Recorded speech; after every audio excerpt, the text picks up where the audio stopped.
वक्त महाराष्ट्र की महाविकास अघाड़ी में खटपट जारी है। माना जा रहा है कि Mumbai south central, Mumbai north west, Sangli और भिवंडी सीट पर एनसीपी, शरद पवार, शिवसेना, उद्धव और कांग्रेस में सहमति नहीं बन पाई है। मुंबई साउथ सेंट्रल सीट से उद्धव की पार्टी ने अनिल देसाई के नाम की घोषणा की, जबकि कांग्रेस वर्षा गायकवाड़ को उतारना चाहती थी। मुंबई में नॉर्थ ईस्ट सीट से शिवसेना ने अमोल कीर्तिकर को उम्मीदवार बनाया। इस सीट से कांग्रेस नेता संजय निरुपम लगातार दावेदारी ठोक रहे हैं।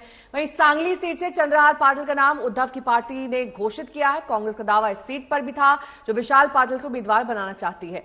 वहीं भिवंडी सीट पर एनसीपी, शरद और कांग्रेस अपना अपना दावा कर रही। विवाद के बीच आज शाम 4 बजे मुंबई में फिर से एमवे की बैठक होने जा रही, जिसमें विवादित सीटों को लेकर मंथन होगा। उद्धव ठाकरे की पार्टी ने 17 सीटों के लिए अपने उम्मीदवार का ऐलान कर दिया है। मुंबई में हमारी मांग थी कि 6 में से 2 सीटें कांग्रेस को मिले और 4 सीटें शिवसेना लड़े, उद्धव ठाकरे ग्रुप लड़े।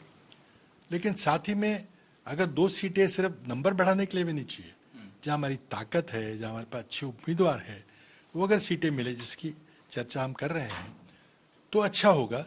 अब शायद एक सीट दी है, दूसरी सीट की बात चल रही, लेकिन उसका कोई मेरा हक बनता है यहां से चुनाव लड़ने का, लेकिन शिवसेना ने दबाया और हम दबते चले गए।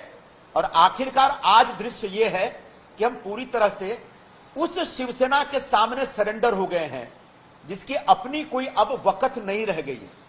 बहुत ज्यादा शिवसेना का जनाधार है ऐसा नहीं माना जा सकता। यह सिर्फ एक प्रकार का एक हाइप है। स्थानीय कांग्रेस नेता निरुपम उसका विरोध करे, कह रहे कि अरे भैया मेरे हाथ जोड़ते हो, सब छोड़ो, कौन है मुझे नहीं मालूम। पार्टी के नेताओं ने हमारे पास, तो आप जानते हो, बहुत बड़ी डिसिप्लिन होती है।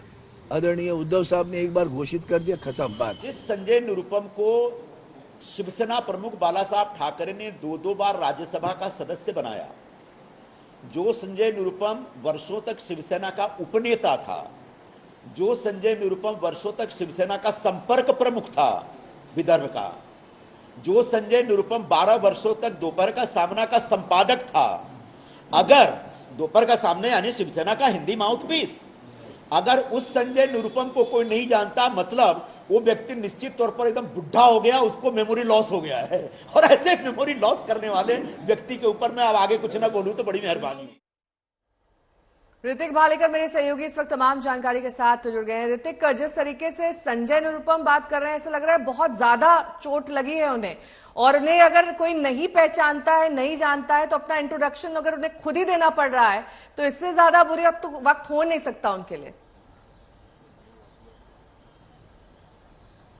जी बिल्कुल, देखिए जिस तरह से आनंद फानंद में शिवसेना ने अपने उम्मीदवार जो है वो डिक्लेयर कर दिए, उसके बाद कांग्रेस के सभी नेता आक्रामक रुख अख्तियार करते दिख रहे हैं।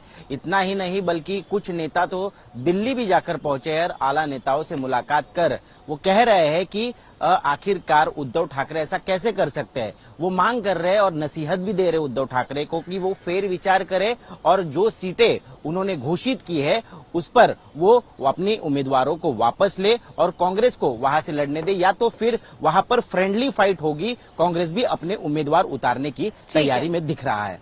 ठीक है, आप नजर बनाए रखिए, आगे भी आपसे अपडेट लेंगे।